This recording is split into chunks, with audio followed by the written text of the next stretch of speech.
번째, 강렬했던 사랑의 시작. 저는 하은이라고 합니다. 서울의 평범한 대학생이었던 23살, 어느 봄날, 제 인생을 완전히 바꿔놓을 사람을 만났습니다. 그날은 친구의 소개로 참석한 작은 음악회에서였어요.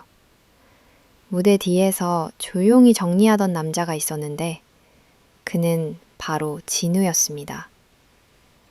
늦은 저녁이었지만 따뜻한 미소와 부드러운 눈빛, 그리고 뭐든 성실하게 하는 모습이 인상적이었죠. 특별히 잘생겼거나 멋진 외모는 아니었지만 눈길이 자꾸만 그에게 닿았습니다. 음악회가 끝난 후 우연히 같은 방향으로 걸으며 얘기를 하게 됐습니다. 자연스럽게 흘러가는 대화 속에 서로의 취미, 가족 이야기, 그리고 꿈과 고민까지 나누었고 신기할 정도로 마음이 통했습니다. 그날 이후로 저희는 자주 연락하게 되었고 함께 있는 시간이 점점 늘어갔죠.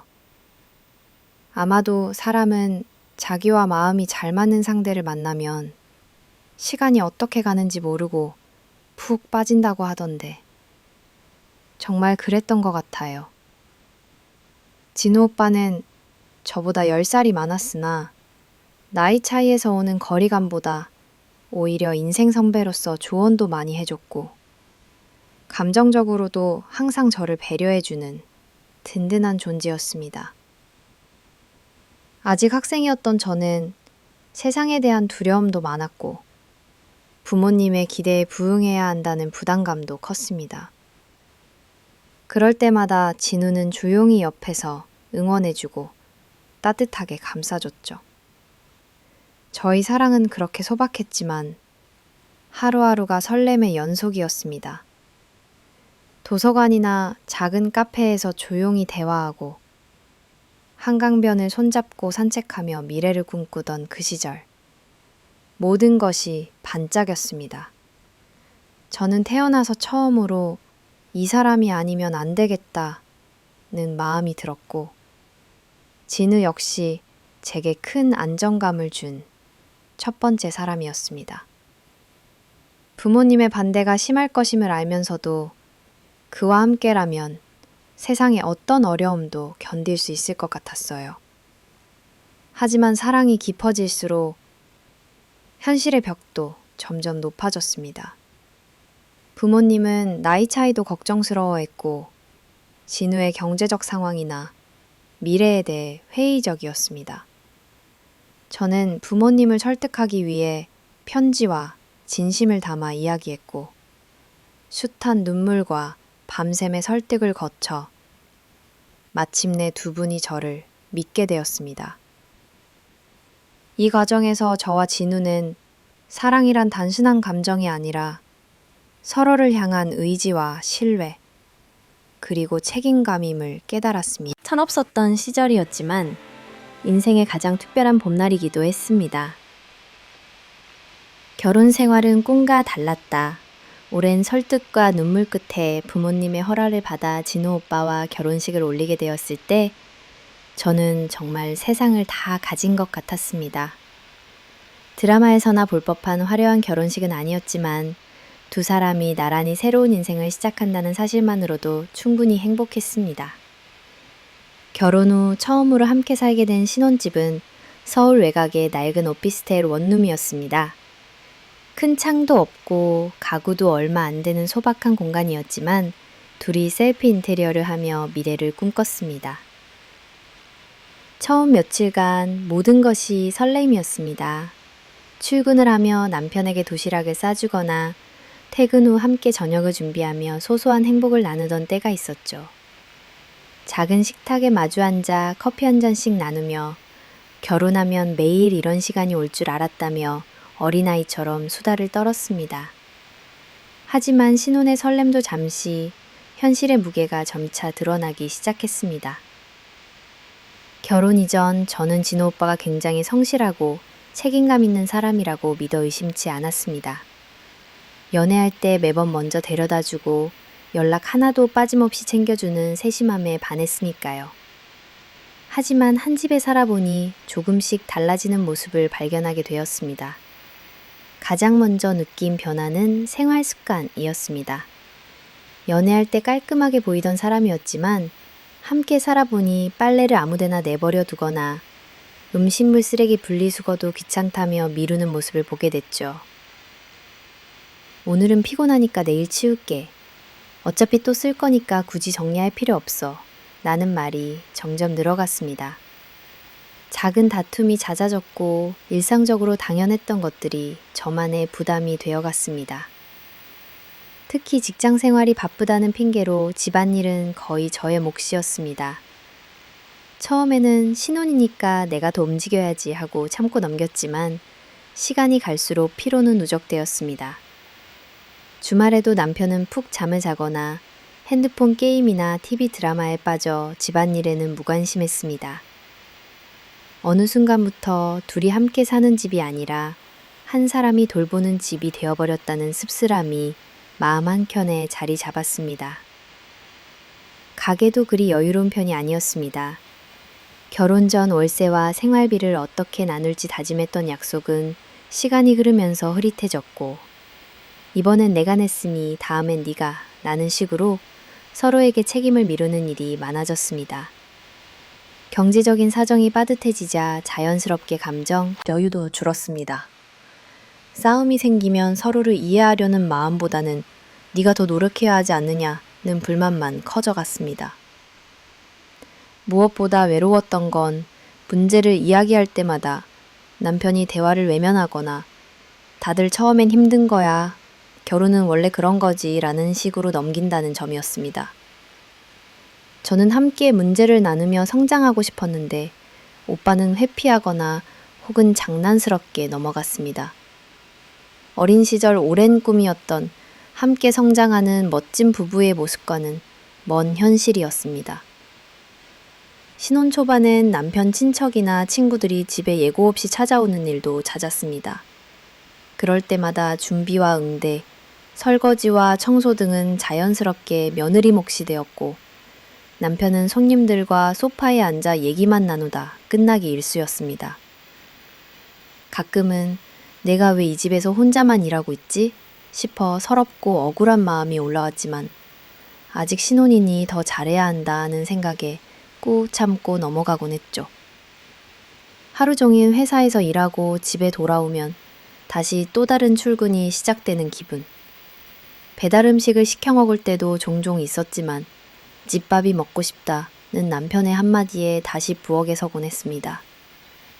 힘에 부쳐 남편에게 도움을 요청하면 오히려 놀라거나 미간을 찌푸리는 남편의 표정을 볼 때마다 속상함이 깊어졌습니다. 여유롭고 달달한 신혼생활, 함께 부둥켜 안고 현실의 벽을 극복할 거라 상상했지만 실제 결혼 후 일상은 고되고 외로움이 많았습니다. 사랑만 있으면 될 거라 믿었던 저의 순진함이 현실의 무거움 앞에서는 한없이 작아 보였습니다. 그래도 첫 시작이었기에 언젠가 함께 노력하다 보면 달라지겠지 하는 희망을 버리지 않았던 나날이었습니다. 시어머니의 등장. 결혼 생활이 어느 정도 자리를 잡아가던 무렵 본격적으로 저희 집의 시어머니, 손자 여사가 자주 드나들기 시작했습니다. 원래부터 남편이 외동아들이자 늦둥이였기 때문에 시어머니는 진호 오빠에 대한 애착이 남달랐습니다. 결혼 전에도 늘 우리 진우는 하며 자랑이 끊이질 않았고 작은 일에도 전화를 걸어 안부를 묻던 분이었습니다. 말로는 새 식구가 들어오니 기쁘다 하고 하셨지만 그 기쁨이 저에게는 점점 커다란 부담으로 다가왔습니다. 시어머니가 처음 저희 신혼집을 방문한 날을 잊을 수 없습니다. 집에 들어오자마자 거실, 침실, 욕실까지 꼼꼼하게 둘러보시며 아이고 아직 신혼집이라 그런지 물건이 너무 없네. 아직도 이불은 새 것이네. 등 끝없는 파면한 코멘트를 남기셨습니다. 냉장고 문을 열고는 이 반찬은 다 네가 직접 만든 거니? 라고 물으시기도 했죠. 살갑게 물으시는 듯 하지만 대답에 따라 자잘한 잔소리가 이어졌습니다. 주말이면 특별한 이유 없이 갑자기 전화를 하시기도 했습니다. 하은아, 지금 뭐하니? 점심은 먹었어? 우리 진우, 오늘은 뭐 먹었니? 간장게장 좋아하는데 네가 한번 해줄 순 없겠니? 라는 식의 연락이 잦아졌습니다. 방문 역시 예고 없이 이루어져 퇴근 후 지치게 들어온 날에도 냉장고를 정리하거나 거실을 치우는 소리에 깜짝 놀라 일어나야 할 때가 많았습니다. 가장 힘들었던 점은 시어머니가 저의 일상까지 세세하게 관여하려 한다는 것이었습니다. 식재료를 사는 법, 남편 옷 관리법, 심지어는 밥상의 반찬은 어떻게 놓는지까지 우리 집 전통을 강조하며 지도하셨죠. 명절이 다가오면 옛날엔 새댁들이 직접 전 부쳤다며 요리 레시피를 카톡으로 장문으로 보내오셨고 심지어 직접 부엌에 서서 제 손동작을 하나하나 지켜보셨습니다. 남편에게 시어머니와의 어려움을 토로해보면 그는 엄마, 원래 그런 분이야. 네가 초반에 잘 맞춰드리면 점점 괜찮아지실 거야. 엄마도 널 좋아하셔. 라고 가볍게 넘어가기 일쑤였습니다.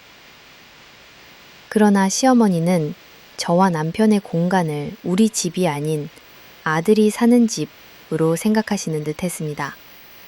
거실장 한 칸, 옷장 한쪽에까지 이건 진우 어릴 적 옷이야. 내가 놔둘 곳이 필요해. 라며 옛날 물건들을 차곡차곡 쌓아두셨죠.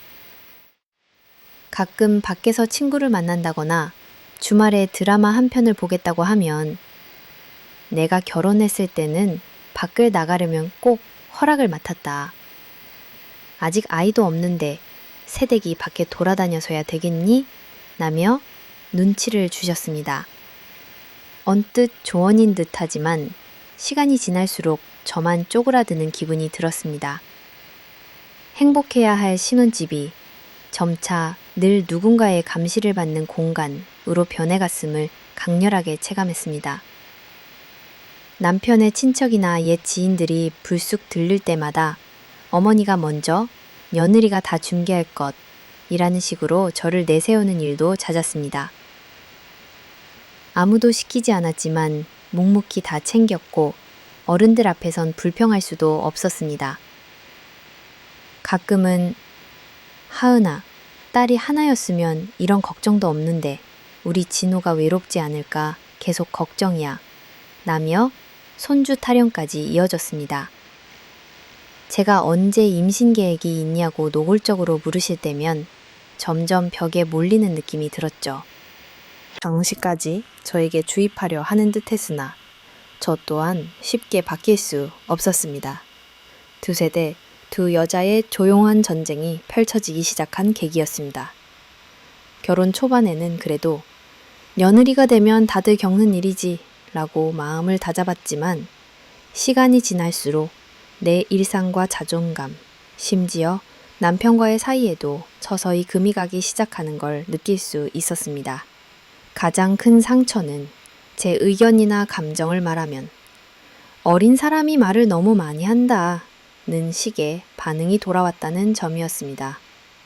시어머니의 언행이 부담스럽고 점점 집안이 내 공간이 아니라는 생각이 깊어질 때마다 어딘가 잠기듯 깊이 숨이 막히곤 했습니다.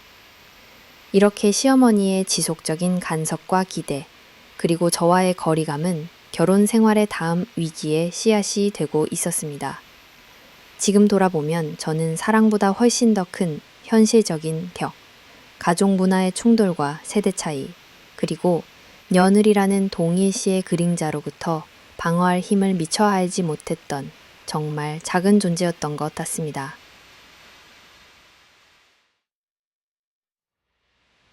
보이지 않는 압박감. 결혼 생활이 점점 익숙해질 무렵부터 제 어깨를 짓누르는 보이지 않는 압박감이 실체처럼 다가오기 시작했습니다. 언뜻 보면 평범하고 잔잔한 일상이지만 그 안에는 눈에 보이지 않는 수많은 부담과 기대, 그리고 알 수 없는 불안이 가득 들어 있었습니다. 저는 남편과 시어머니 사이에서 사회와 가족의 전통적 가치관 사이에서 늘 조심스럽고 불안한 마음으로 하루하루를 보냈습니다. 가장 먼저 느껴지는 압박은 착한 아내이자 며느리가 되어야 한다는 책임감이었습니다. 결혼 전엔 한 명의 딸, 한 명의 대학생, 꿈을 가진 개인이었지만 결혼 후에는 한 가정의 아내, 며느리, 차후에는 어머니라는 새로운 역할이 저를 덮었습니다. 누구도 직접 강요한 적은 없지만 시어머니의 자연스러운 말투, 남편의 기대 어린 눈빛, 심지어는 친척들의 기분 좋은 농담 속에도 잘해야 한다, 흠잡히지 않아야 한다는 부담이 스며 있었습니다. 아침이 오면 아직도 낯선 새벽에 먼저 일어나 남편의 아침을 준비하고 집안을 정돈했습니다. 회사에 나가면 일 잘하는 사회인으로 집에 돌아오면 알아서 살뜰히 남편을 챙기는 아내이자 시어머니가 예고 없이 방문할 상황을 대비해 늘 조심하면서 살아야 했죠. 항상 집안을 단정히 유지하지 않으면 마치 제 사람 됨됨이까지 평가받는 것 같은 느낌이 들어 매 순간 신경이 곤두섰습니다. 특히 주변 시선도 무시할 수 없었습니다. 결혼 초반엔 친구들도 새댁이 대멈 힘들지? 시댁 생활은 괜찮아? 라며 걱정과 동시에 그래도 예쁜 모습 보여줘야지. 네가 더 이해해야 한다는 말을 자주 했습니다. 그럴수록 왠지 혼자 뒤로 밀리는 듯한 기분에 사로잡혔고 힘들다고 솔직히 털어놓기도 힘들었습니다.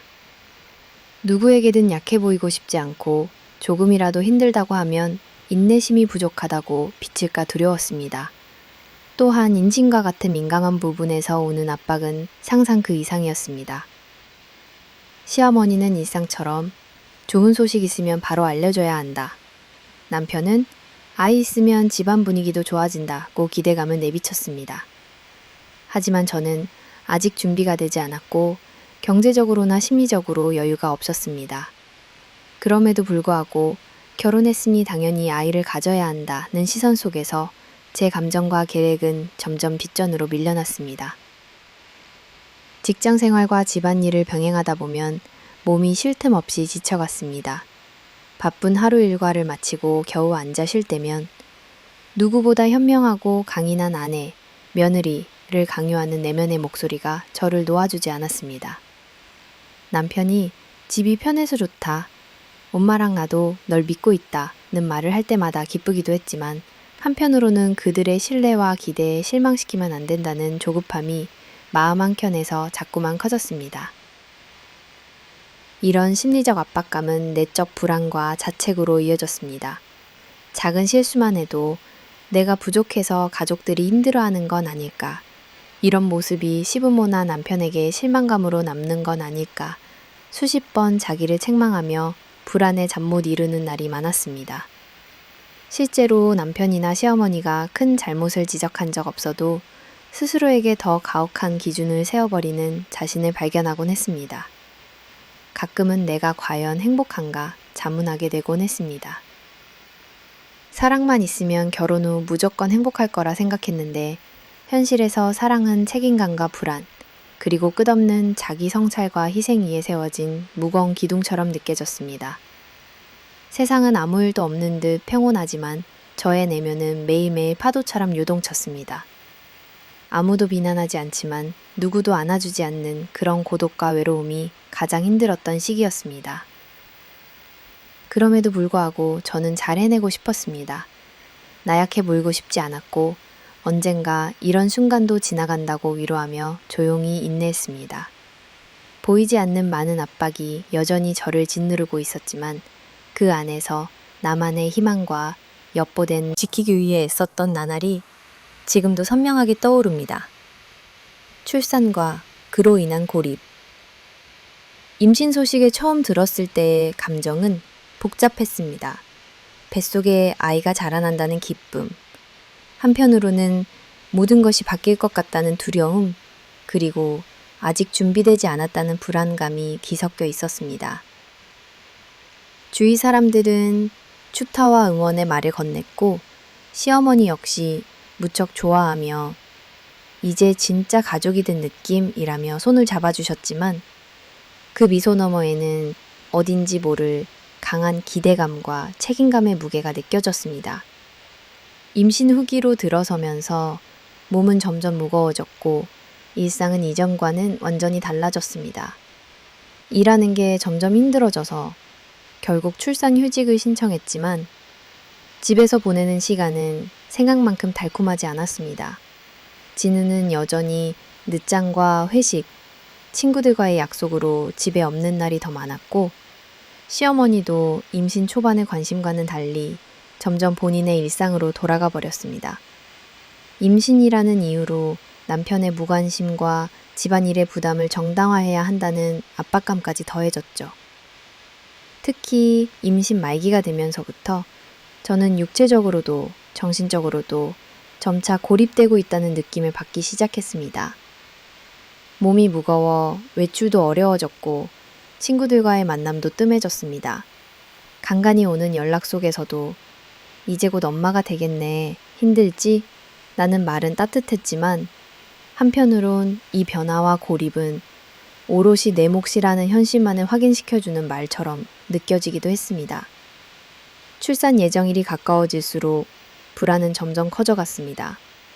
아이를 위해 조심조심 움직였고 매일 잠도 제대로 자지 못했습니다. 남편에게 혹시나 갑자기 진통이 오면 바로 데려다 줄 수 있냐고 물어봐도 늘 회사 일이 많으니 최대한 미리미리 말해달라는 대답만 돌아왔습니다. 아이가 태어나면 모든 것이 좋아질 거란 막연한 희망을 안고 밤마다 뱃속 아이에게 말을 걸었습니다.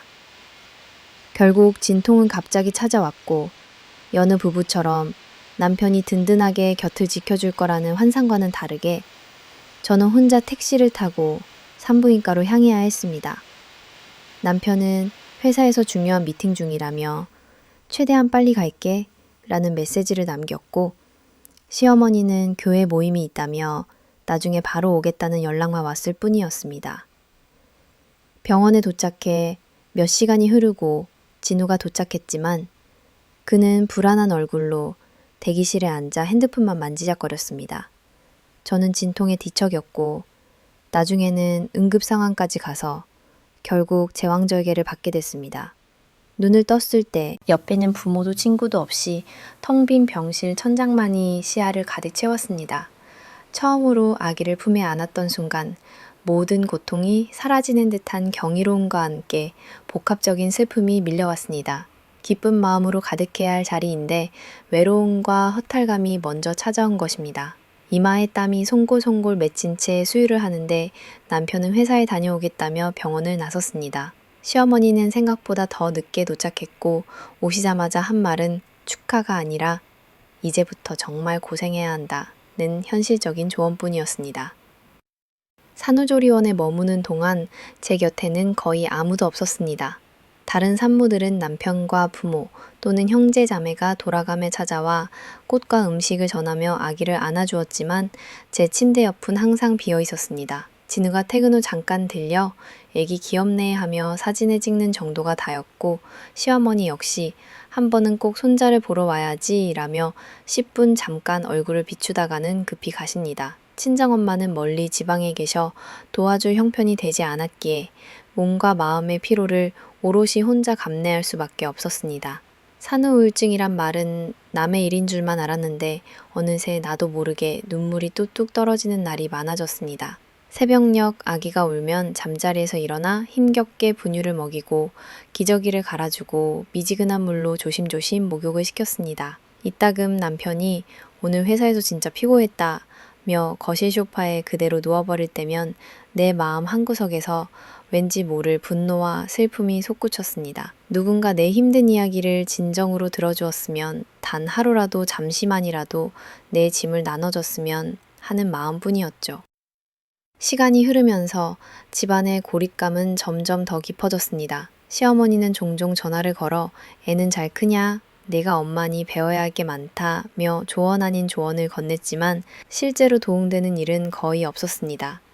오히려 젖이 모자라면 네가 음식을 덜 먹어 그런 거다. 밤에 아이가 잘 울면 엄마가 불안해서 그런 거다. 라며 모든 책임을 저에게 떠넘기는 듯한 말만 가득했습니다. 아이가 열이 오르면 엄마로서 미숙하다는 자책감이 밀려왔고 퇴근한 남편에게 아이 감기 같아 라고 말하면 애 키우는 거 다들 그렇게 시작하는 거지 라는 말뿐이었습니다. 친정과의 거리도 고립감을 키웠습니다. 친정엄마는 가끔 안부 전화를 해주셨지만 물리적인 거리가 너무 멀어 도움이 되지 않았습니다. 힘들면 언제든지 전화해 라는 엄마의 말에도 새삼 또 눈물이 났습니다.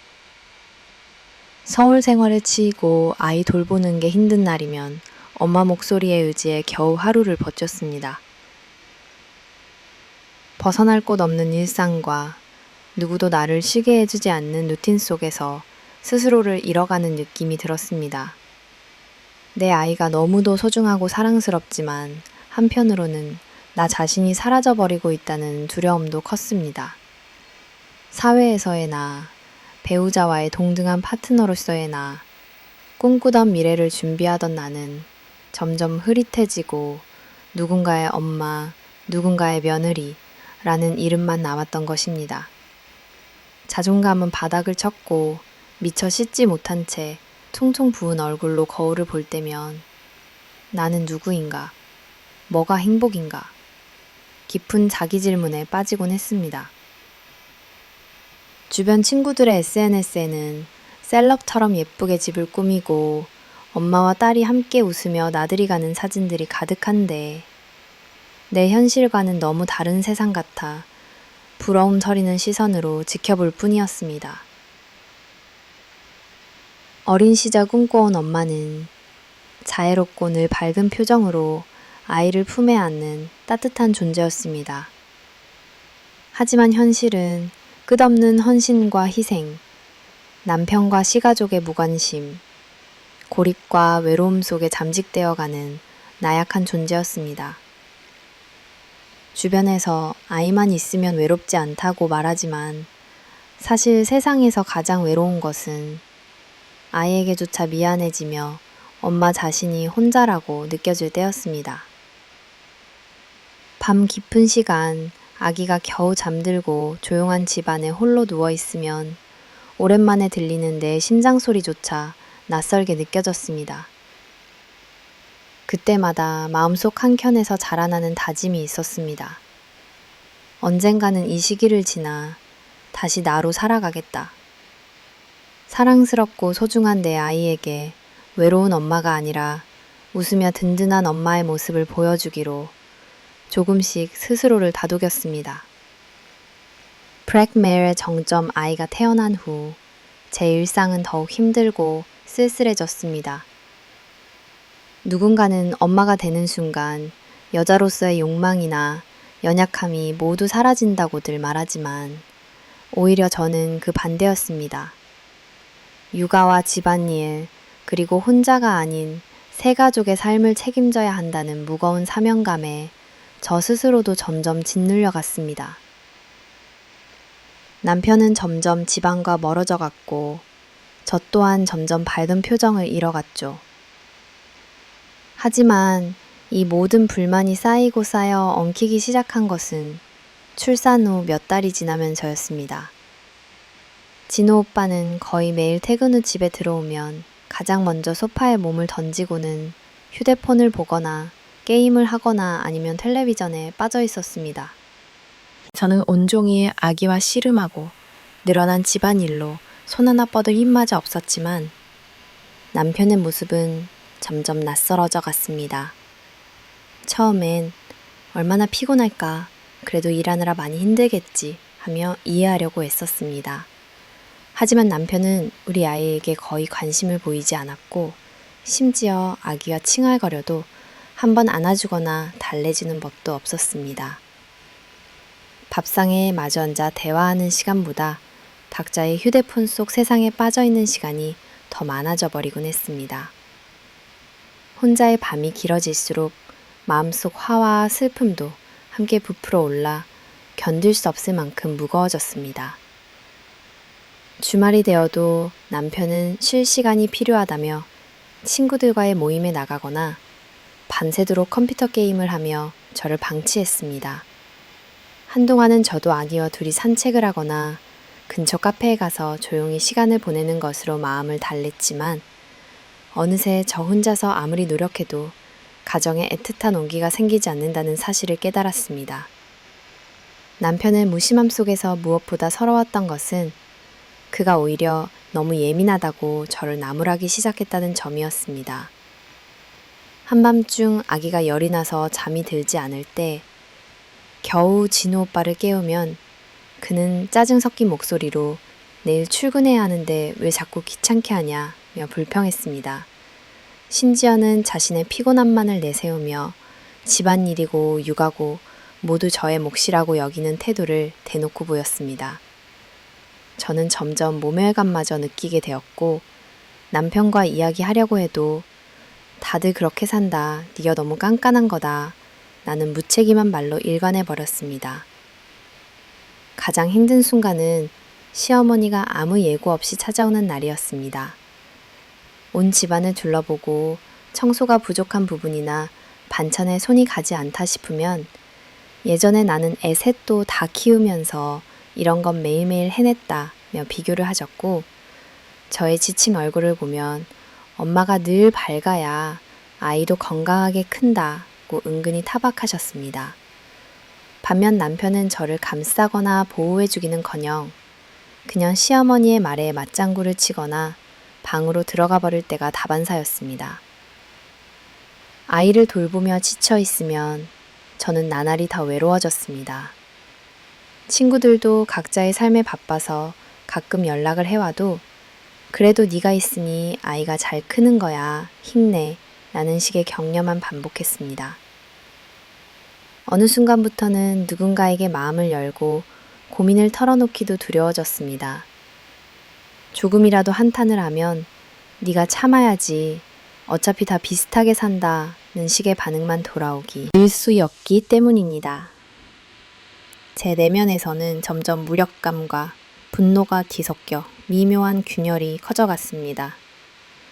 이렇게 살아도 되는 걸까? 이 사람과 이렇게까지 인연을 이어가야 하는 이유가 무엇일까?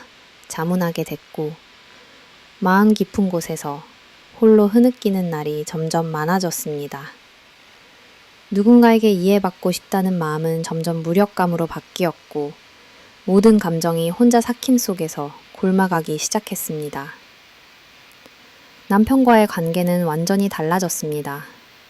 연애 시절 서로를 미소로 바라보고 다른 사람들보다 더 잘 맞는다고 믿었던 두 사람은 이제 같은 공간에 있으면서도 완전히 다른 세계에 살게 된 듯한 느낌이 들었습니다. 남편은 퇴근 후 방에 틀어박혀 자신의 취미에 빠져 있었고 주말이면 가족이 함께 보내는 시간보다는 친구와의 약속이나 자기 휴식이 더 우선이었습니다. 때로는 아예 일찍 집을 나서 밤늦게까지 들어오지 않는 날도 많아졌습니다. 이런 날이면 저는 하루 종일 아기와 단둘이 시간을 보내야 했고 외로움과 허탈함에 눈물이 왈칵 쏟아지기도 했습니다. 남편이 집에 있더라도 집안의 일들은 거의 저 혼자서 감당해야 했습니다. 빨래와 청소, 아기 이유식 준비, 밤잠 없는 아기를 달래는 수고까지 모두 내 몫이었습니다. 남편에게 몇 번이나 나도 지치니까 조금만 도와줘 라고 부탁했지만 그는 대수롭지 않게 뭘 그렇게 힘들어해. 다 엄마라면 해야 하는 것들이지 라고 말했습니다. 남편의 무관심과 사소한 말 한마디에 저는 점점 외톨이가 되는 기분이었습니다. 시어머니도 저에 대한 기대와 요구를 점점 더 드러내기 시작했습니다. 하루는 갑자기 집에 찾아오셔서 우리 진우 밥은 잘 챙기냐? 요즘은 밥상이 좀 단촐한 것 같다 며 꼬집듯 말하셨습니다. 또 한 번은 아기의 옷장 정리가 마음에 들지 않는다며 엄마가 좀 더 신경 써줘야 아이가 아프지 않다는 충고 아닌 충고를 내놓았습니다. 이런 순간마다 저는 자존심이 무너지고 내가 뭘 해도 부족하다는 생각에 자책감만 쌓여갔습니다. 출산 전까지 품었던 따뜻한 가족의 환상도 남편과 힘을 모아 아이를 키우고 서로를 이해하며 한 걸음씩 성장해 가겠다는 희망도 점점 현실 앞에서 흔들리기 시작했습니다. 집에서 보내는 시간을 점점 길어졌지만 그럴수록 나에게 허락된 휴식과 스스로를 챙기는 시간은 줄어들었습니다. 몸과 마음은 지치고 삶의 색채는 조금씩 바래갔습니다. 남편과 싸움을 하게 되면 처음에는 이해를 구하며 대화를 시도했습니다. 하지만 언성이 높아질수록 남편도 절 이해할 생각이 없다는 걸 알게 되었고, 오히려 모든 원인을 제 탓으로 돌렸습니다. 너무 예민해졌어. 이렇게 힘든 며느리는 처음 본다. 는 남편의 말에 결국 저는 입을 다물었고 그저 묵묵히 일상을 감당해야 했습니다. 가장 큰 충격은 남편의 무관심이 아니라 그가 오히려 제 감정이나 불행을 사치로 취급한다는 태도였습니다. 내가 바깥에서 얼마나 힘든데 집에 오면 편히 쉬고 싶기만 하다고 반복했습니다. 집안일이나 아기 돌봄의 힘듦을 솔직하게 털어놓으면 그는 직장 생활만큼 힘든 건 아니잖아? 육아하면서 쉬는 시간도 있잖아? 오히려 넌 좀 더 여유 있어 보인다. 고 무심하게 대받았습니다. 가슴 깊은 곳에서는 나 혼자 힘들다고 느끼는 게 이상한가? 과연 내가 너무 민감한 것인가? 하는 자기의심이 스며들었습니다. 아이가 아플 때조차 나만의 고민으로 남았고 남편은 병원에 같이 가는 것조차 내키지 않아 했습니다.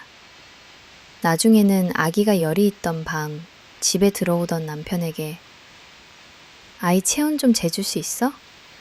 묻자 그는 짜증 섞인 목소리로 일단 좀 누워서 기다려. 나 너무 피곤하니깐? 이라며 방으로 들어가 버렸습니다. 이런 날들이 반복될수록 점점 깊은 분노와 슬픔이 뒤섞인 감정이 차올랐습니다. 때로는 혼자 욕실에 들어가 문을 잠그고 남몰래 소리 없이 울기도 했습니다. 그럴 때마다 내가 견딜 수밖에 없어. 아이 때문에라도 참고 살아야지. 나는 자기 암시만 계속하게 됐죠. 점점 나는 누구에게도 기대거나 기댈 수 없는 사람이 되어갔고 마음은 굳어져 갔습니다. 가끔 남편에게 진짜로 감정을 털어놓고 싶을 때가 있었습니다. 조용한 밤 아이가 잠이 든 후 오랜만에 남편에게 속내를 말했습니다. 요즘 너무 힘들고 외롭고 네가 내 마음을 조금만 이해해줬으면 좋겠어. 그러나 남편은 눈을 피하며 무덤덤하게 답했습니다. 아직 젊으니까 너무 예민하게 굴지 마. 시간이 지나면 다 괜찮아져. 그 말을 들은 후 저의 마음에서는 무엇인가 천천히 무너져 내리는 소리가 났습니다. 남편과 나는 이제 서로의 마음을 만지지 못하는 완전히 다른 집과 다른 나라에 사는 이방인처럼 느꼈습니다. 불만과 고독이 누적되어 언젠가는 폭풍처럼 터질 것만 같았지만 그 순간마저도 제 곁에는 아무도 없었습니다. 제가 사랑했던 남자는 어디로 간 걸까요? 연애 시절 탓으로 돌리고 책임을 회피하는 태도에 매일매일 실망감이 깊게 뿌리내렸습니다. 언젠가부터 남편은 저를 아내로서 혹은 아이 엄마로서 인정하지도 존중하지도 않는 사람이 되어 왔습니다. 집은 더 이상 꿈꾸던 우리들만의 안식처가 아니라 그저 숨막히는 의무와 부담과 외로움의 공간이 되었습니다. 이렇게 시간이 흐르자 몸도 마음도 병들기 시작했습니다. 불면증과 두통, 자잘한 소화불량까지 어디 하소연할 데 없는 불편들이 꼬리에 꼬리를 물고 따라왔습니다. 아무리 노력해도 남편과의 사이가 회복되지 않는 현실, 그 틈에서 나는 점점 더 무기력해져 갔습니다. 삶의 의미가 오직 아이에 대한 책임 하나로만 조가지고 저라는 존재는 사라지는 듯한 허탈함 뿐이었습니다. 한편 주변에서는 여전히 신혼이라는 게 원래 그런 거야. 아예 기대를 내려놔. 남자들은 대부분 다 똑같아. 라고 무책임하고 뻔한 조언만 늘어놓았습니다. 친정엄마조차도 너도 이 시기 지나면 엄마로서 다 강해진다고 말했지만 정작 그 엄마마저 곁에 있어주지 못하니 더욱 외롭고 슬펐습니다. 노력도 이해도 인내도 모두 바닥이 나고 있을 때쯤 저는 모든 걸 내려놓고 싶다는 생각에 사로잡혔습니다. 어느 날 거울을 보며 문득 생각했습니다. 나는 대체 누구였고 어디로 가고 있는 걸까? 제 모습은 활기차고 밝던 한때의 하은이가 아니었습니다. 웃고 싶지만 웃을 힘이 없고 대화하고 싶지만 마음의 문이 닫힌 채로 살아가는 날들이 이어졌습니다. 제게 남은 것은 오롯이 불만과 후회, 그리고 무너진 일상뿐이었습니다. 불만의 절정에 다다른 순간 저 스스로를 위한 선택을 고민하기 시작했습니다. 나는 과연 남편에게, 가족에게, 이 시대의 좋은 며느리와 엄마라는 역할에만 나를 맞춰 응당 희생해야 하는 것일까? 그렇게 살아온 어릴 적 친엄마의 그림자도 떠올랐습니다. 하지만 저는 엄마가 겪었던 고통의 역사를 반복하고 싶지 않았고 내 딸에게도 불행한 엄마의 모습을 물려주고 싶지 않았습니다. 신경이 곤두선 날에는 평소보다 목소리가 높아지고 작은 말다툼 하나에도 남편과의 관계는 점점 더 멀어져 왔습니다. 돌이켜보면 처음에는 사랑과 이해, 나눔을 믿었지만 남편이 날 인정하지 않는다는 무력감이 일상을 삼키면서 그 모든 감정이 증오로까지 옮겨갔다고 생각합니다. 밤마다 아이를 바라보며 혼잣말로 다짐했습니다. 하은아, 네 인생은 너의 것이야. 이렇게 살아도 되는지, 정말 너가 원하는 게 무엇인지 이제는 진지하게 고민해야 해. 불만과 외로움을 감추려 했지만 몸과 마음이 지칠 대로 지친 어느 날 저는 소리내어 울었습니다. 아무도 듣지 않는 방 안에서 묻혀버린 내 목소리가 너무도 쓸쓸하게 메아리 쳤습니다. 그날 이후 저는 처음으로 이 결혼이 정말 내 인생 전체를 지배하게 두어야 하는지 심각하게 자문하기 시작했습니다. 그리고 더는 누구에게도 인정받으려 애쓰지 않고 내 존엄과 행복을 지키는 길을 찾으려고 마음먹기 시작했습니다.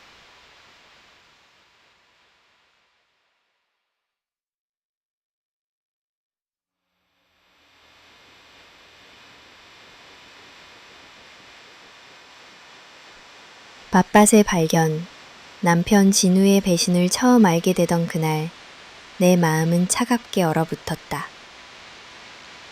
평생 잊지 못할 그 충격적인 순간은 아주 사소한 의심에서 시작되었다.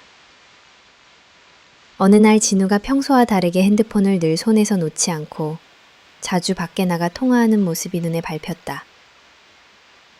집에서는 무뚝뚝하고 나와는 대화도 거의 없이 무심하게 행동하더니 어느 순간부턴가 밤늦게까지 외출하고 일찍 들어오는 일이 없어졌다.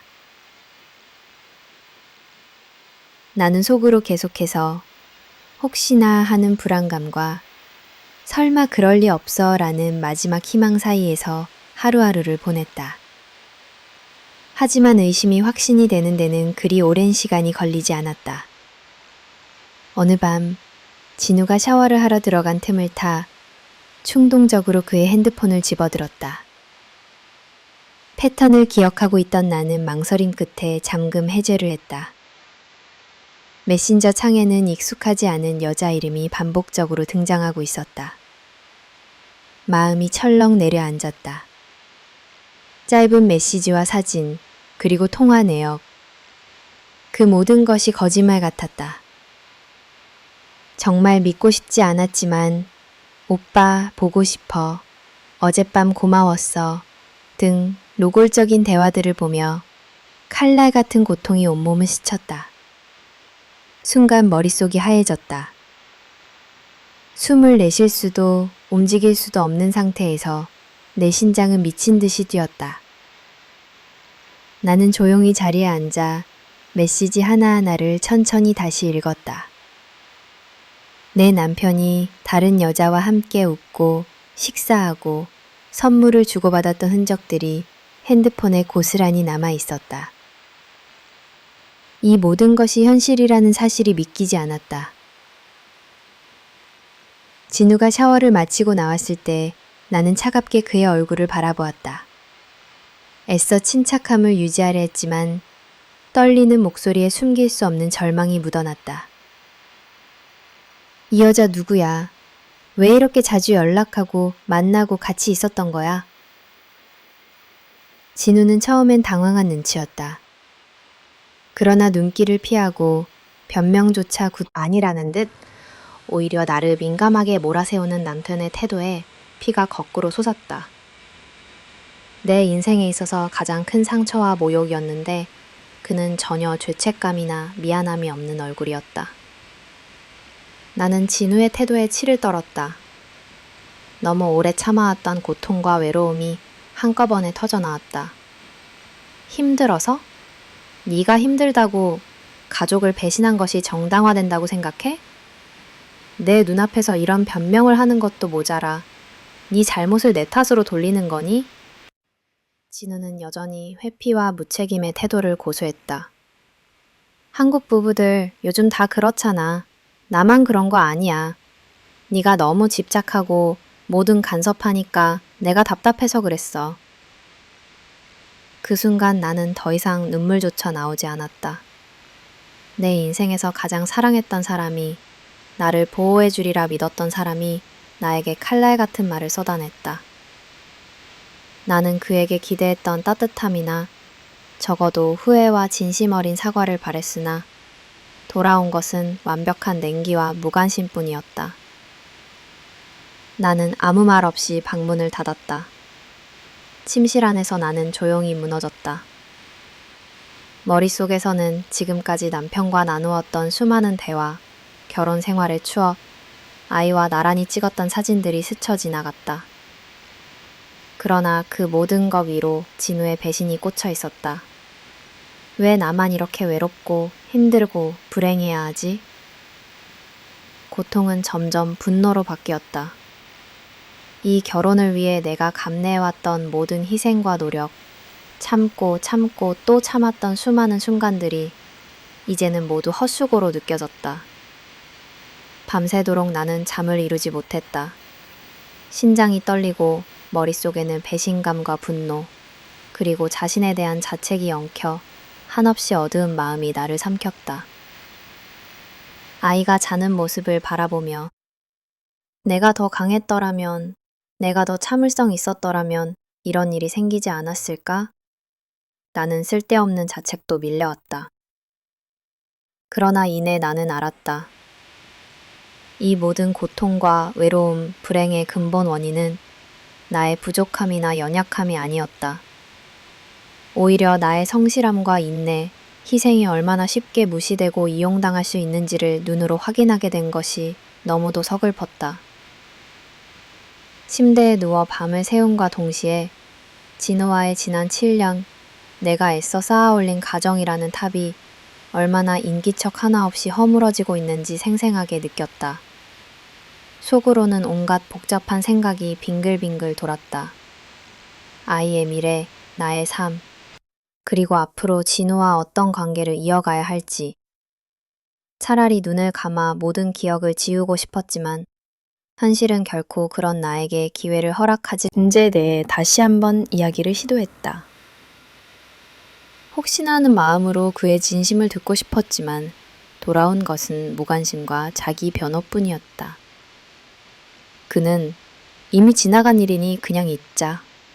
대부분의 부부가 겉으론 사이가 좋아도 알고 보면 다 지치고 상처받고 살잖아. 네가 이렇게까지 예민하게 만들면 더 멀어질 수밖에 없어. 라고 말했다. 나에게 죄책감을 느끼기는커녕 오히려 나의 반응이 문제라며 상황을 왜곡했다. 이 대화 이후 나는 그에게 대한 마지막 희망마저 접게 되었다. 집안에서는 어색하고 무거운 침묵만이 맴돌았다. 진우는 스스럼 없이 자기 일상으로 돌아가 버렸고 나는 아이를 씻기고 밥을 먹이고 집안을 정리하면서 스스로에게 묻기 시작했다. 정말 이대로 살아야 할까? 내가 바라는 가족의 모습은 이게 맞는 걸까? 마음 한구석에서는 여전히 진우를 사랑했던 감정이 남아 있었지만 배신이 남긴 상처가 점점 더 깊어질 뿐 아물지 않았다. 진우의 외도로 인해 내 마음속에서 모든 신뢰가 무너졌다. 그와 평생을 함께하겠다는 각오와 다짐, 그리고 가정을 위해 참고 견뎠던 온갖 고통이 한순간에 무의미해진 듯 했다. 날마다 내 마음은 눈에 보이지 않는 상처와 혼란으로 뒤덮였다. 예전엔 남편이 출근하는 길을 배웅하며 저녁엔 따뜻한 집밥을 차리고 우리 가족의 미래를 생각하며 잠들었지만 이제는 진우의 얼굴조차 쳐다보기가 두려웠다. 그는 나와 눈을 마주치지 않았고 나 또한 이전처럼 따뜻하게 대해줄 자신이 없어졌다.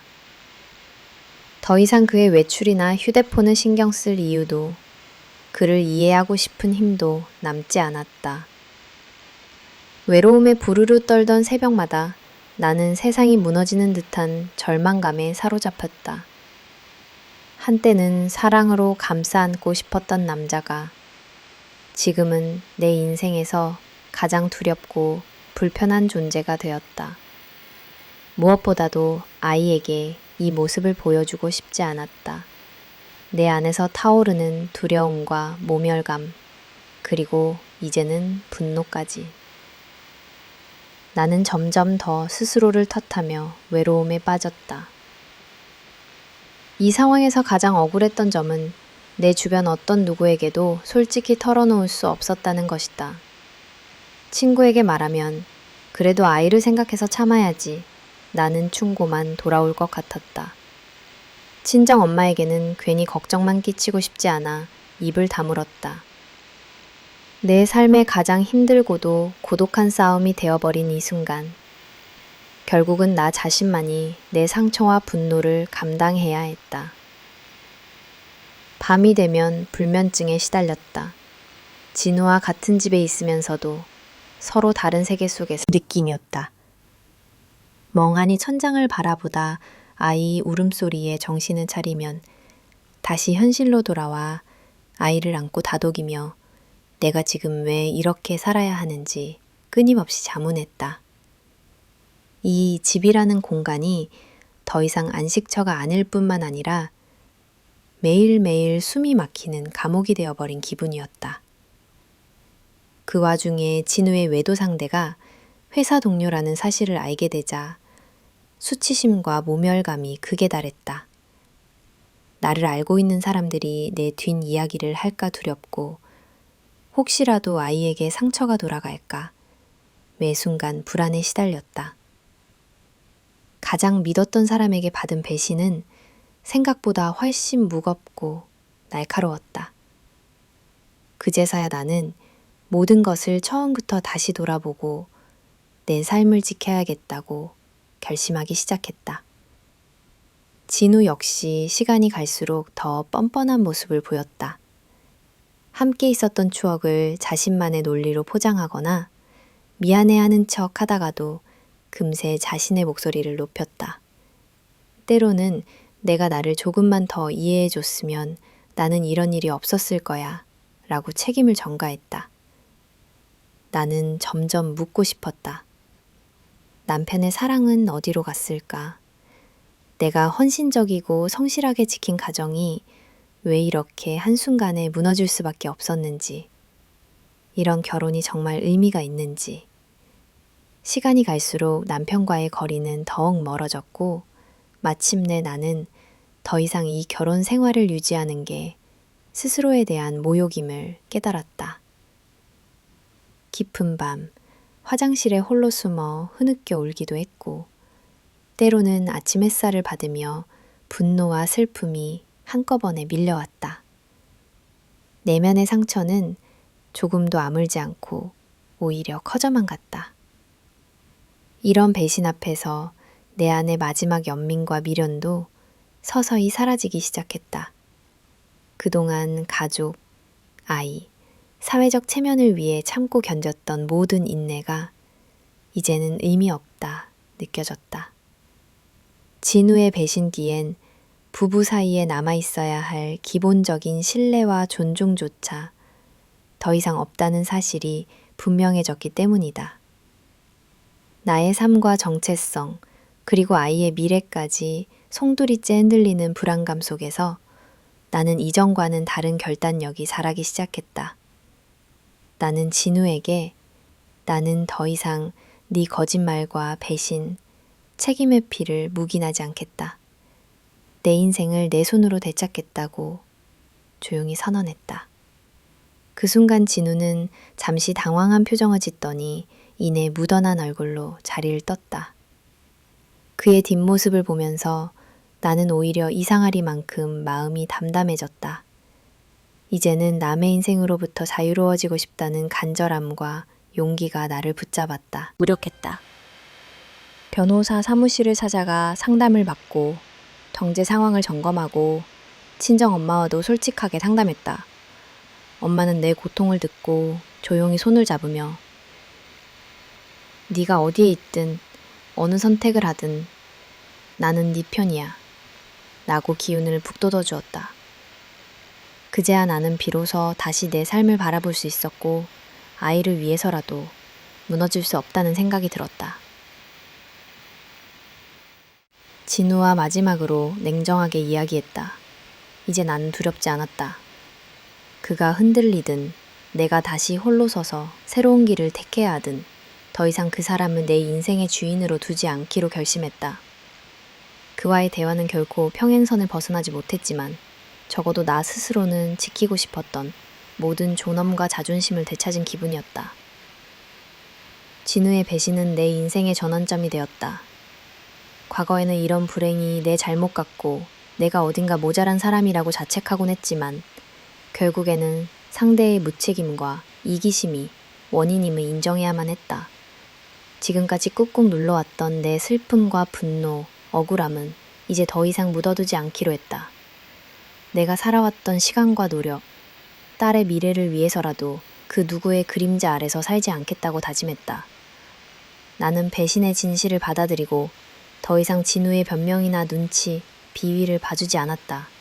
아이와 나 자신을 위해 그리고 앞으로의 인생을 위해 예전보다 더 냉철하게 하루하루를 보내기 시작했다. 그리고 나는 스스로에게 약속했다. 아무리 아프고 괴로워도 내 존엄을 저버리지 않고 끝끝내 나 자신을 지켜낼 것이라고.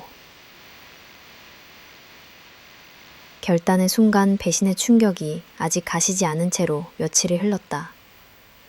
마음속에서는 끝도 없는 혼란이 이어졌다. 진우의 차가운 태도, 부정과 회피, 그리고 오래도록 나를 갉아먹은 외로움과 고통, 내 삶이 송두리째 흔들리고 더 이상 끝이 없어 보이는 절망뿐이었다. 그럼에도 불구하고 나는 절박한 심정으로 스스로에게 물었다. 정말 여기서 멈출 수밖에 없는가? 아이와 나를 더 행복하게 품어줄 길은 정말 없는 것일까? 내면 깊은 곳에서 자꾸만 대답을 찾으려 애썼다. 저녁이면 아이를 품에 안고 오랜 시간 창밖을 바라보았다. 퇴근도 하지 않는 남편, 때때로 억지로 붙잡힌 식탁에 앉아도 건성으로 흘려듣는 그 사람의 말투, 눈을 피해 달아나는 표정. 점점 내 존재는 집 안에서 무색해져 갔다. 이삿날 들고 들어왔던 작은 식탁 위에서 혼자 밥을 먹고 아이와 장난감을 맞추며 시간을 보내도 집은 이제 더 이상 안전한 둥지가 아니었다. 꿈꾸던 결혼, 우리 집이라는 단어가 집안의 허상처럼 느껴졌다. 배신 이후에도 남편은 변하지 않았다. 그가 돌아오는 집에서 나는 점점 더 투명한 사람처럼 느껴졌다.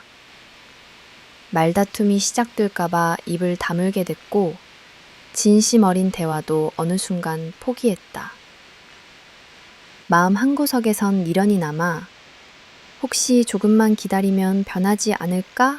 라는 희망도 품어봤지만 해가 바뀌어도 변화는 없었다.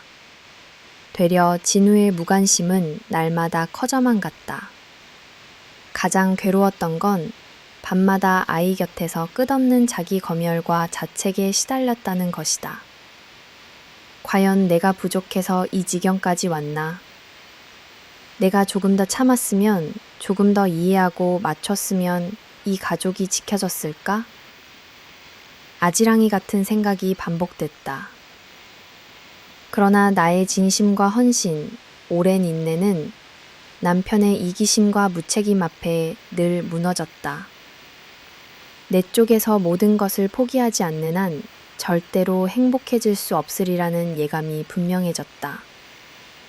점점 내 열정과 희망, 그리고 자존감까지 모두 사라져갔다.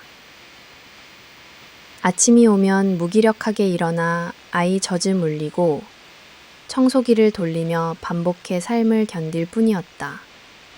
누군가에게 하소연하고 싶었지만 친구처럼 가까웠던 사람들도 그래도 아이 생각해서 가족을 쉽게 깨지 마 라는 말만 되풀이했다. 친정 엄마에게조차 걱정 끼칠까 망설였지만 어느 밤 결국 참다 못해 전화를 걸었다. 엄마는 내 말에 오래 조용히 귀를 기울였다. 그리고 차분하게 말했다. 딸아, 네가 얼마나 참고 견디는지 나는 안다. 하지만 인생에서 가장 중요한 건 바로 너 자신이야. 아이를 위해서라도 건강하게, 당당하게 웃으며 살아야 해. 네가 불행하면 결국 아이도 불행해진다. 가족이라는 그림자가 네 삶을 짓누르지 않게 네 행복을 가장 우선해야 한다. 그날 밤 처음으로 눈물이 참지 못한 듯 쏟아졌다. 마음 한가운데에서 새로운 용기가 움튼 듯 했다. 며칠 뒤 나는 조용히 이혼을 결심했다. 예전처럼 울지도 남편을 원망하지도 않았다. 오히려 아이를 위해 그리고 내 자신을 위해 마지막 남은 자존심을 지키고 싶었다. 변호사를 찾아가 상담을 받고 현실적인 문제, 양육비, 친정엄마의 도움, 나의 경제력을 하나하나 계산했다. 마음의 다짐이 섰을 때 예상과 달리 긴장하지 않았다. 정리할 서류를 챙기고 남편에게는 선을 긋듯 단호하게 이야기했다. 더 이상 이 결혼 생활을 강요하지 않을 거야.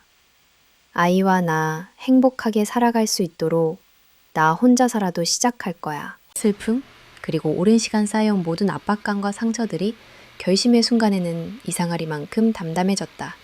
오히려 늘 자신감 없고 약해 보였던 내 모습이 조금 새로워 보이기도 했다.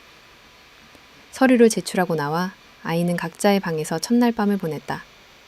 무언가 무너진 자리지만 동시에 다시 시작할 수 있는 작은 빛이 마음 한구석에 비치기 시작했다. 불안과 두려움, 복잡한 계산과 현실적 고민이 교차했지만 최소한 무력하게 누군가의 인생에 끌려가지 않겠다는 다짐이 생겼다. 이혼을 결정한 날부터 세상이 달라 보였다. 누군가는 도망이라고 말했지만 나는 나 스스로에게 진실함을 지키고 싶었다. 그동안 남편과 시댁, 사회가 부과한 모든 착한 아내, 엄마, 며느리 프레임 속에서 내 목소리는 점점 작아졌고 내 행복과 권리는 늘 뒷전이었음을 뼈저리게 깨달았다. 아이를 품에 안고 마주한 첫 아침, 나는 아이에게 속삭였다. 엄마는 이제부터 내 곁에서 어떤 상황에도 흔들리지 않을 거야. 그리고 엄마도 엄마 인생을 소중히 할 거야. 작은 존재에게서 의지가 더 크게 자라났다. 친정엄마는 서울로 올라와 한동안 내 곁에 머물러 주셨다. 그 시간이 나에겐 무엇보다 큰 위로였다. 엄마와 나는 밤마다 조용히 차를 나눠 마시며 서로의 상처를 토닥였다. 네가 내 딸이어줘서 고맙다. 누구보다도 강하게 그리고 당당하게 살아줘. 엄마의 말은 가슴속 깊은 곳에서 용기와 어깨를 펴게 했다. 현실은 녹록하지 않았지만 숱한 두려움과 외로움 앞에서도 조금씩 내면의 힘이 커져갔다. 새 집에 적응하는 건 결코 쉽지 않았다. 월세와 생활비, 아이 돌봄, 그리고 다시 경력 단절에서 벗어나기 위한 채용 준비까지 모든 것이 한꺼번에 밀려들었다. 때로는 밤새 아이에게 젖을 물리느라 잠도 제대로 못 자고 아침이면 출근 준비를 하며 스스로를 다그쳐야 했다. 그러나 이제 아무도 내 생활 방식을 비난하지 않고 내 마음대로 식탁을 꾸리고 아이와 소소하게 웃음 짓는 순간이 생겼다. 비록 가난하게 시작했지만 상처뿐이던 일상은 점차 새로운 참음과 희망으로 바뀌었다.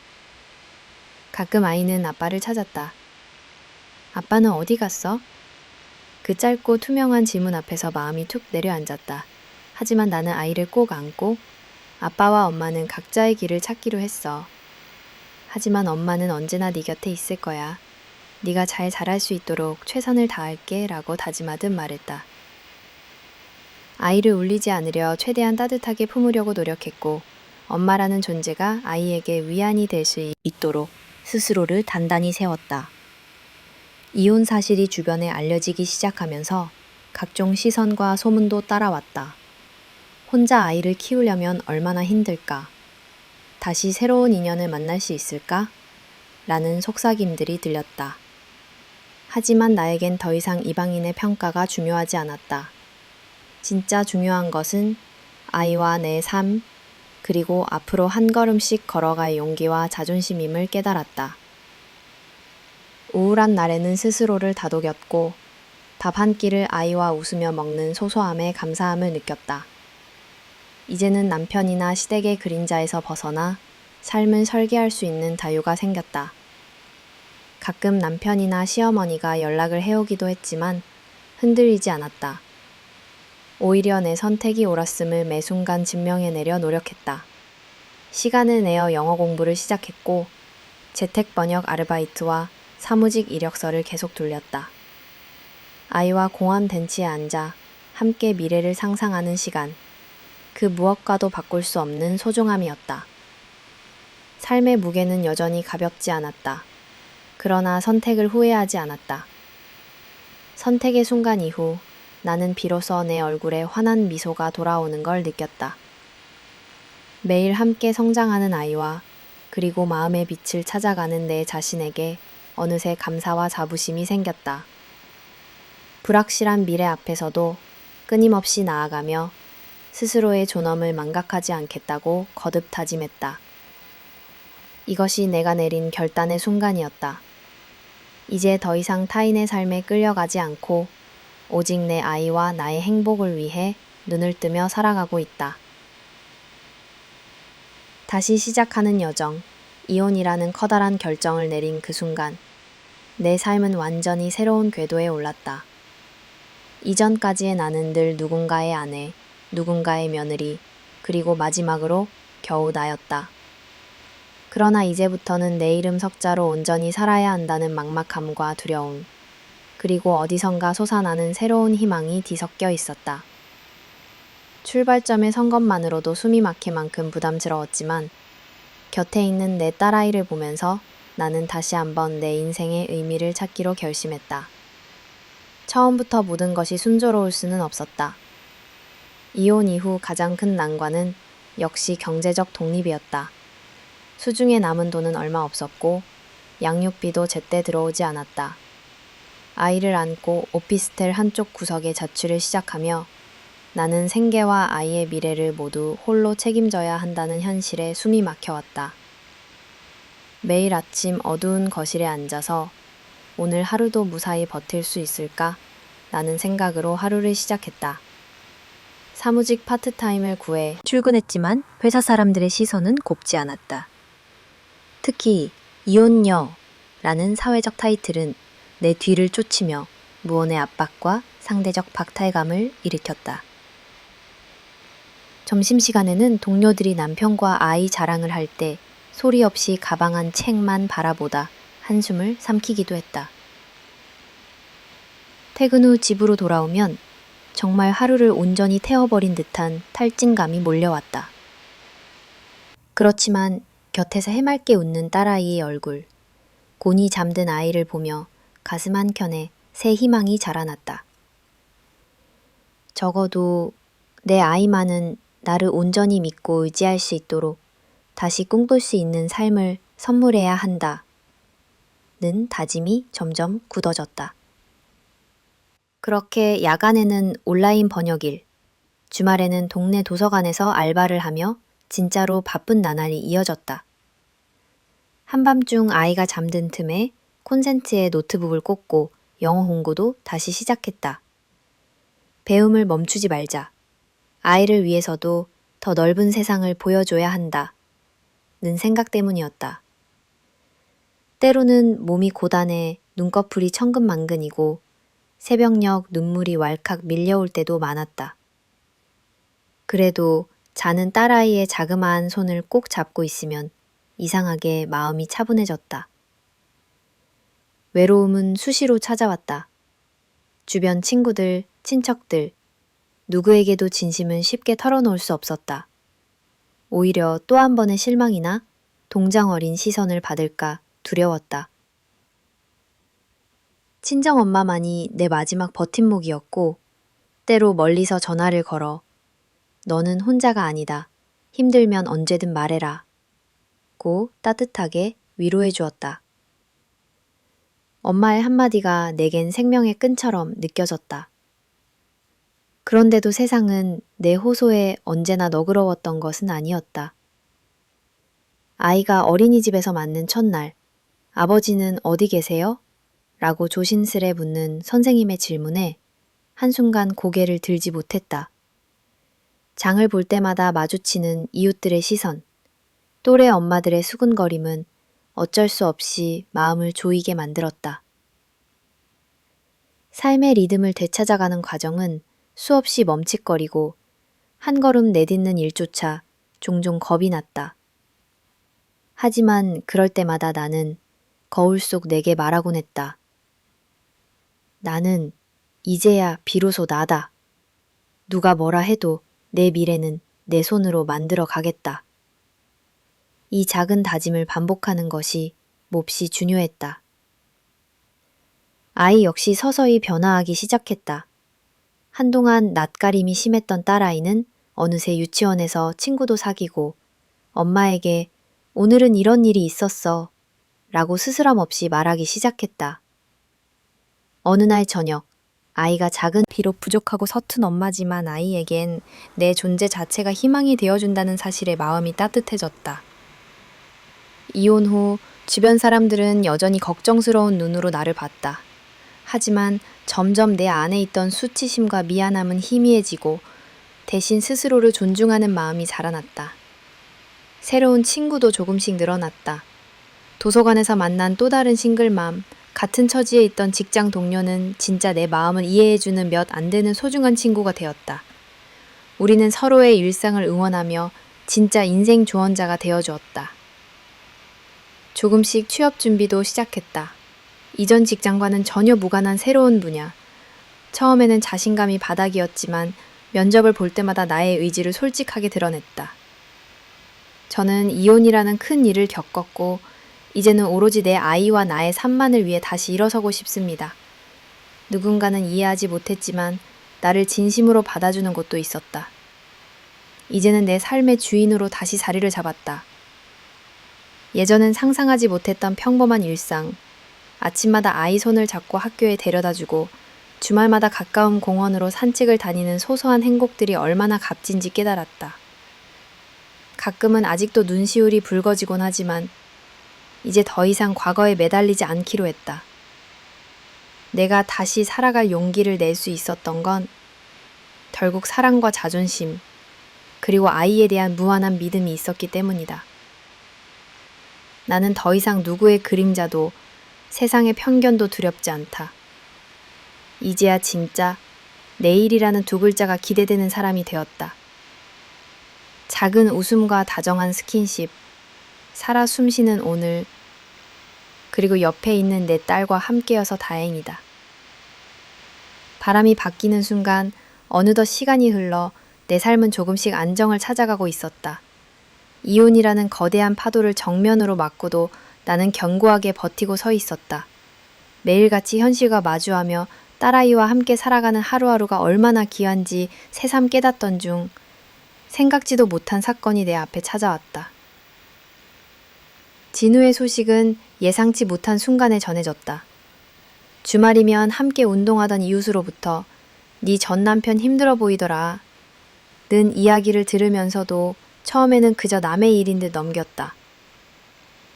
하지만 시간이 흘러 진우가 사업에 실패했다는 소문은 빠르게 동네에 퍼졌다. 내가 알던 진우는 한때 자신감과 야망으로 무장한 사람이었다. 나와 헤어진 뒤 더 크게 사업을 일구겠다며 으스대던 그 남자. 그러나 세상은 언제나 뜻대로 돌아가는 것이 아니었다.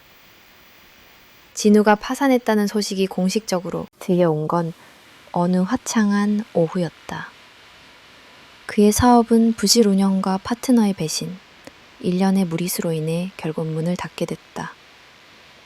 그와 가까웠던 친구들조차 그에게서 등을 돌렸고 마지막으로 의지했던 연인마저도 그를 떠났다는 말을 듣게 되었다. 어딘가 씁쓸한 기분이 들었지만 동시에 이제야 세상이 공평해진 걸까? 라는 생각이 미소와 함께 스치고 지나갔다. 진우는 연락을 해왔다. 처음에는 예의 없는 문자가 한두 건 오더니 며칠 뒤에는 직접 전화를 걸어왔다.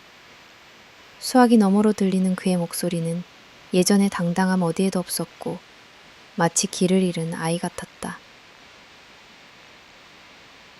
미안하다. 나 정말 힘들다. 다시 예전으로 돌아가고 싶다. 그의 말에는 후회와 두려움, 그리고 나에게 기대고 싶은 절박함이 가득 배어 있었다. 하지만 나는 한치의 망설임도 없이 대답했다. 우리의 인연은 이미 끝났어. 네가 무엇을 후회하든 나는 다시 돌아가지 않을 거야. 이 말을 하면서도 내 안에서는 깊은 평온함이 피어올랐다. 며칠 뒤에는 시어머니가 불쑥 우리 집을 방문했다. 그녀의 얼굴은 한껏 상심한 채였다. 오랜만에 뵙는 시어머니는 내 손을 꼭 잡고 조용히 속삭였다. 우리 진우 너무 힘들어해. 네가 이해해주면 안 될까? 다시 한번 기회를 줄 수 없니? 예전 같았으면 마음이 흔들렸을지도 모른다. 하지만 이제는 나도 나 자신의 인생을 지키고 싶었다. 어머니, 전 이미 제 인생을 살아가고 있어요. 그 선택에 후회 없어요. 그리고 딸아이와 행복해요. 시어머니는 더는 아무 말도 하지 못한 채 한동안 내 손을 꼭 붙들다가 조용히 돌아가셨다. 그날 이후 진우로부터는 더 이상 연락이 오지 않았다.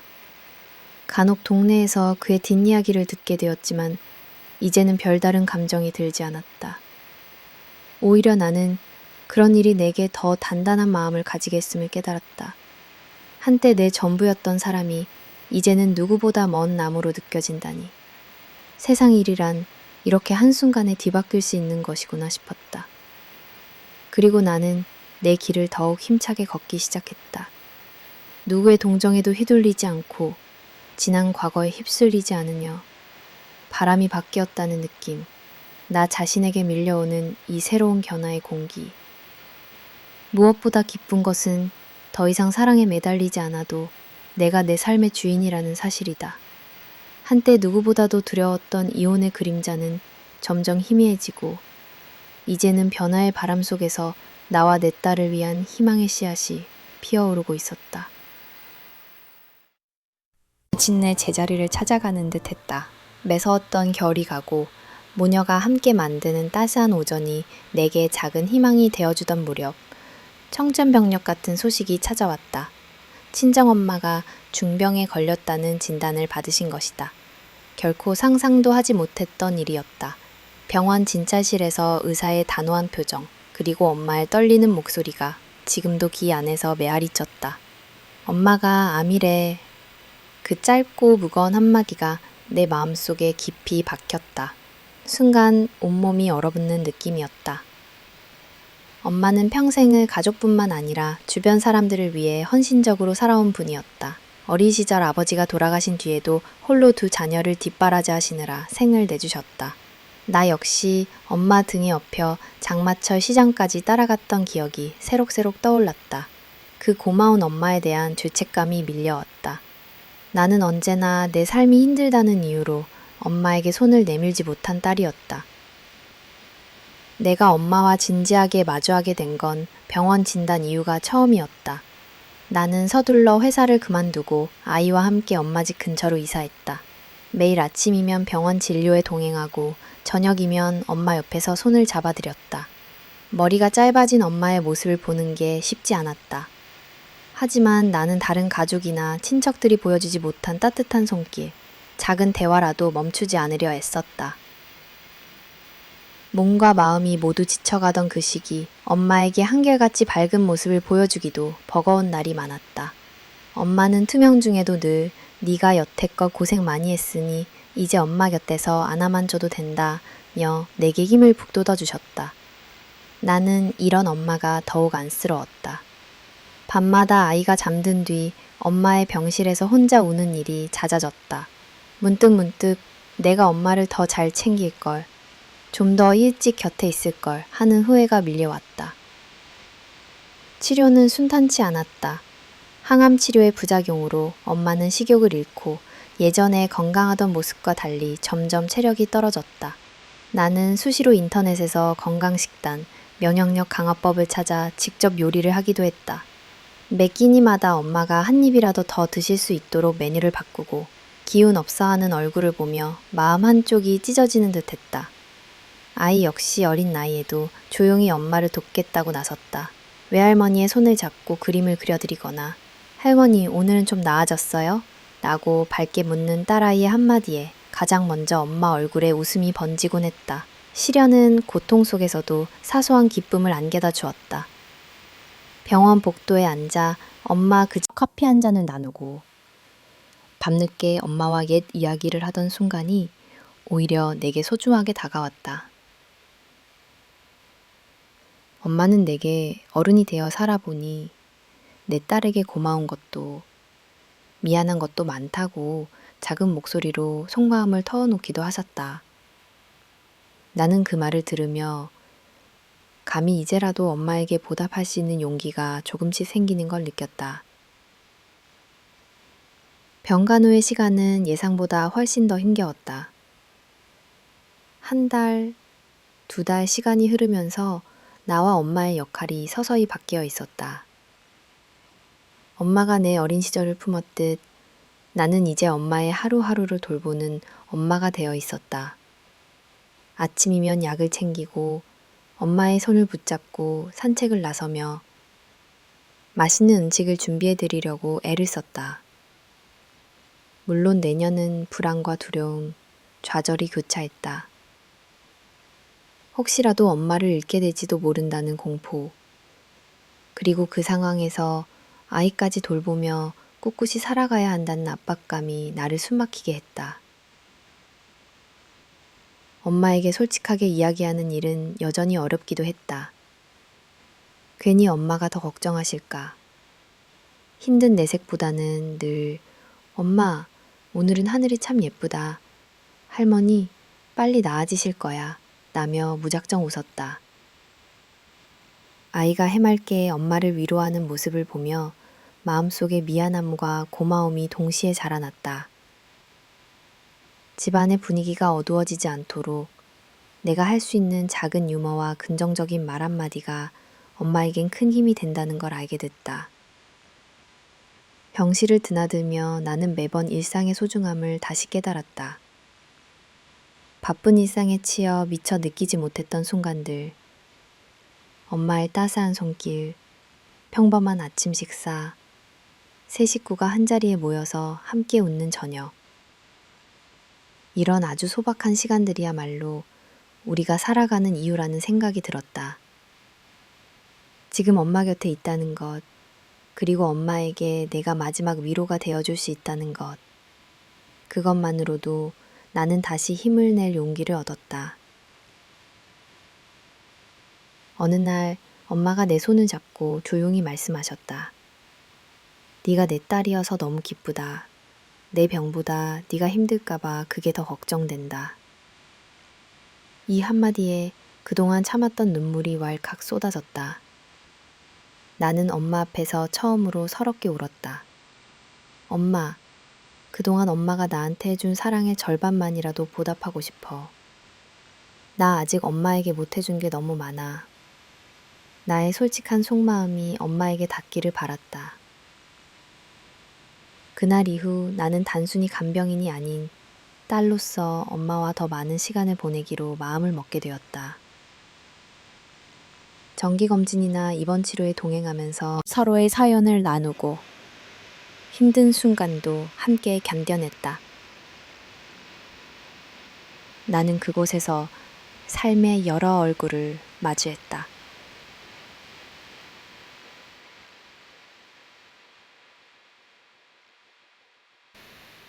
혼자 병상에 누워있는 노인, 가족이 찾아오지 않은 환자, 간병으로 지친 이웃들.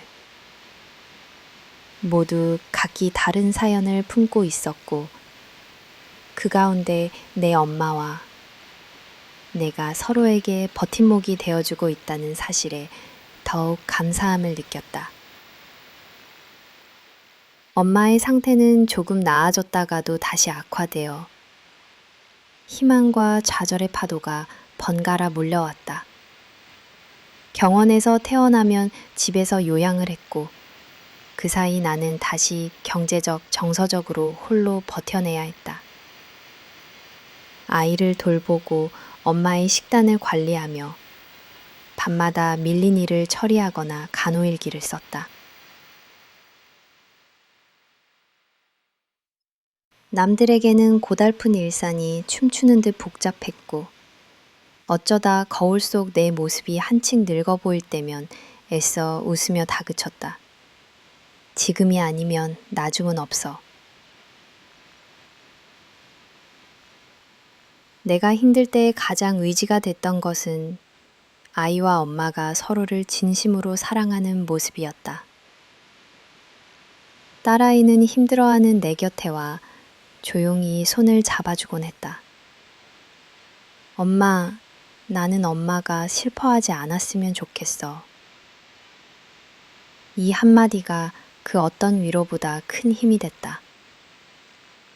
엄마는 내게, 나는 내 아이에게, 서로가 서로에게 삶의 이유가 되어주고 있다는 걸 실감했다.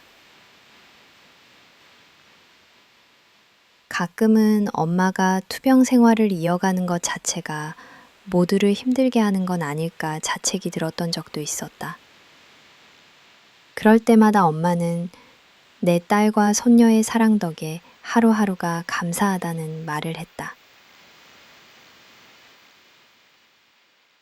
절망에 빠진 순간에도 이 고통 속에서조차 희망을 발견하도록 나를 다독이는 엄마의 힘을 보며 나 역시 끝까지 엄마 곁을 지키겠다고 다짐했다. 이 시기를 지나며 나는 한층 어른이 되었다. 과거의 상처, 이혼의 아픔, 경제적 곤란. 나는 나 자신을 잊고 엄마와 내 아이만을 생각하는 시간 속에서 오히려 자신의 존재 가치를 새삼 깨달았다. 효심은 의무가 아니라 사랑임을, 그리고 그 사랑이 나를 또 한 번 성장하게 만든다는 사실을 배웠다. 긴 터널 같았던 이 시련은 나와 엄마, 그리고 내 딸을 더욱 단단하게 만들었다. 우리는 서로의 손을 놓지 않고 울다가도 다시 웃으며 하루하루 마음임을 깨달았다. 엄마의 치료가 계속될수록 내 일상도 많이 달라졌다. 외부 인간관계를 일부러 줄이고 회사도 잠시 휴직 또는 퇴직하기로 결심했다. 동생과 상의해가며 예산을 짜고 남은 저축으로 최선을 다해 효도를 실천했다. 물론 경제적인 압박이 심했지만 그 무엇과도 대체할 수 없는 기간임을 나 자신에게 수없이 되뇌었다. 짧지 않은 투병의 시간 끝에 엄마는 조금씩 희망을 되찾으려 노력하셨다.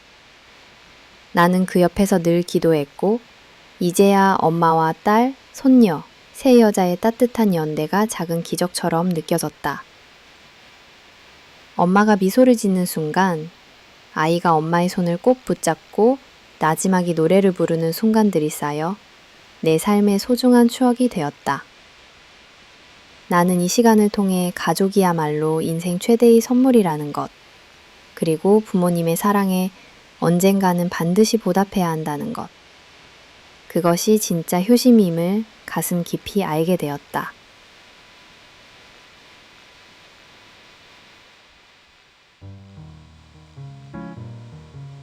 새로운 행복과 자유의 시작.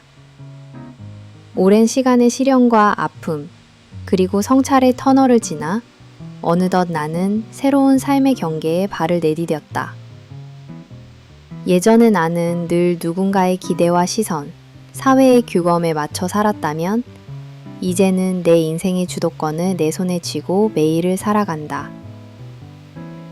물론 완벽한 행복이란 없었다. 그저 소소한 자유, 평범한 기쁨 속에서 진짜 인생을 발견하고 있었다. 아이와 나는 친정엄마 가까이에 살게 되었다. 엄마의 곁을 지키다 보니 가족이란 존재가 얼마나 든든한 버팀목인지 새삼 느끼게 된다. 병든 엄마를 돌보는 시간이 힘겨울 때도 많지만 딸아이와 셋이서 나누는 웃음소리, 따스한 밥상, 좁은 방에서 손을 마주잡고 함께 드는 차 한 잔이 주는 평화로움은 어떤 호사보다 값졌다. 나는 내 역할, 엄마의 딸이자 한 아이의 엄마라는 두 존재의 경계에서 오히려 자유로움을 느꼈다. 경제적으로는 여전히 넉넉함과는 거리가 멀다. 그래도 이제 일상적인 부족함마저 스트레스로 받아들이지 않는다. 도리어 내가 벌어서 내 가족을 온전히 책임진다는 자생력이 자랑스러웠다. 학원에 보낼 형편은 안 되지만 직접 영어를 공부해 아이와 집에서 함께 책을 읽으며 배우고 일상의 소소한 목표를 세우고 성취하는 과정 그 자체가 가장 값진 성장임을 배웠다. 새로운 인간관계도 조금씩 열렸다. 이전에는 타인에게 내 컴플렉스를 숨기기에 급급했다면 지금은 내 상처와 과거마저 공유하는 순간이 많아졌다. 이들은 나에게 또 하나의 가족이 되어주었다. 실패의 경험, 상실의 아픔을 함께 나누다 보면 묘하게 위로받고 다시 힘을 내는 나를 발견하곤 했다. 아이는 엄마인 나를 많이 닮아 점점 더 밝은 아이로 자랐다. 이전은 아이 앞에서 나약한 모습을 보이면 안 된다는 조바심이 있었지만 이제는 내 진짜 모습, 때때로 흔들리고 두려운 감정까지도 솔직하게 말해줄 수 있게 되었다. 엄마도 가끔 무서울 때가 있어. 아이가 내 옆에서 천진난만하게 웃으며 그럼 내가 힘내라고 안아줄게 말하는 날이면 나는 가장 진실한 의미의 행복을 실감한다. 나는 망을 배웠다.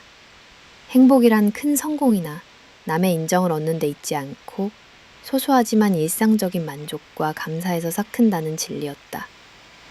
매일 아침 햇살이 들어오는 작은 창문, 딸아이와 손잡고 출근길에 걷는 골목, 엄마와 함께 웃으며 식사하는 밤이, 이 모든 장면들이 모여 진짜 나의 자유와 행복이 되었다.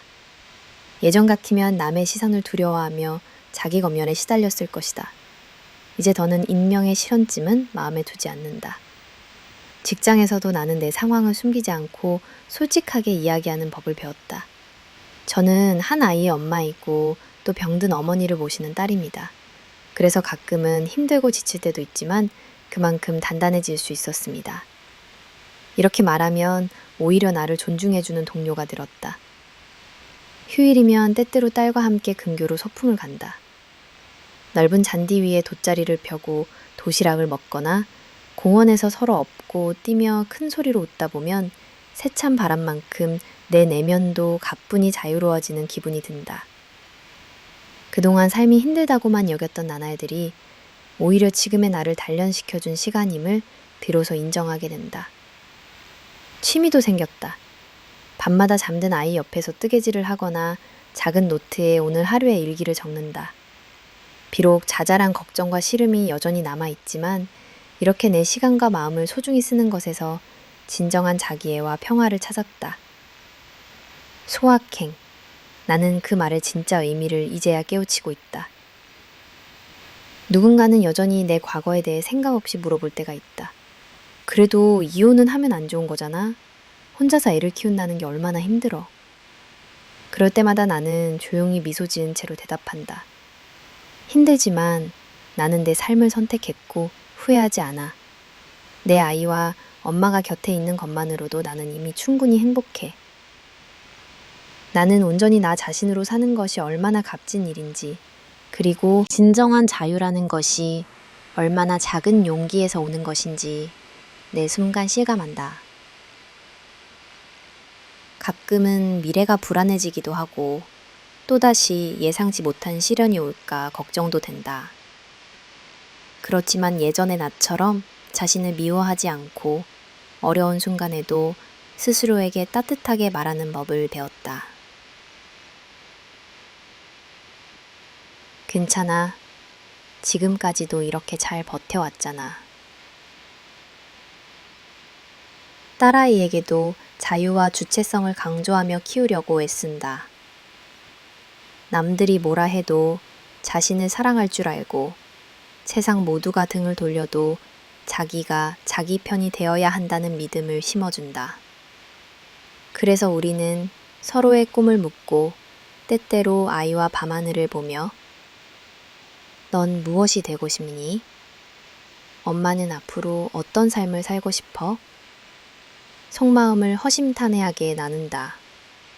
아이의 답은 언제나 사랑스러웠다.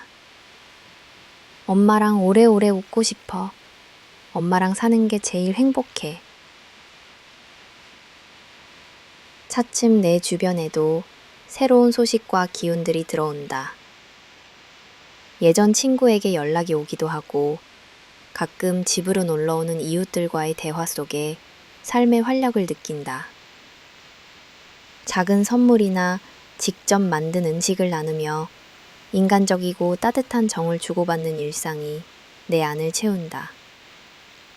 이런 나날 속에서 나는 비로소 진짜 나다운 생기를 되찾고 있었다.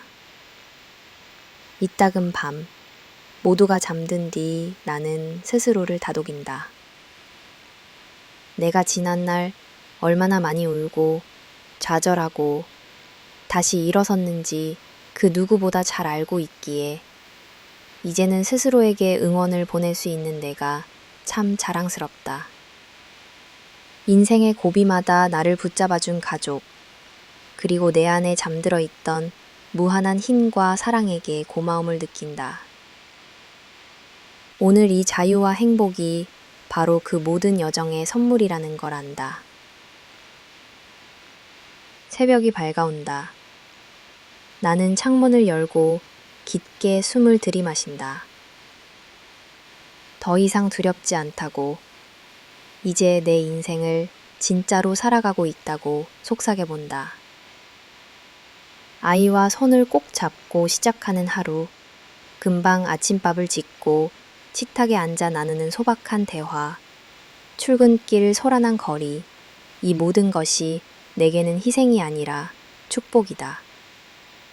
시간이 더 흘러 언젠가 또다시 큰 파도가 몰려와도 괜찮을 것 같다. 나는 이미 한 번 무너졌다 다시 일어났고 무엇이 가장 소중한지 뼈저리게 배웠으니까. 행복과 잔류는 정해진 답이 없는 매일 새롭게 만들어가는 길임을 믿는다. 그런 의미에서 나는 차곡차곡 쌓여 결국 내 안에 빛이 됨을 알기에 이제 나는 나를 위한 인생을 조금 더 당당하게 걸어간다.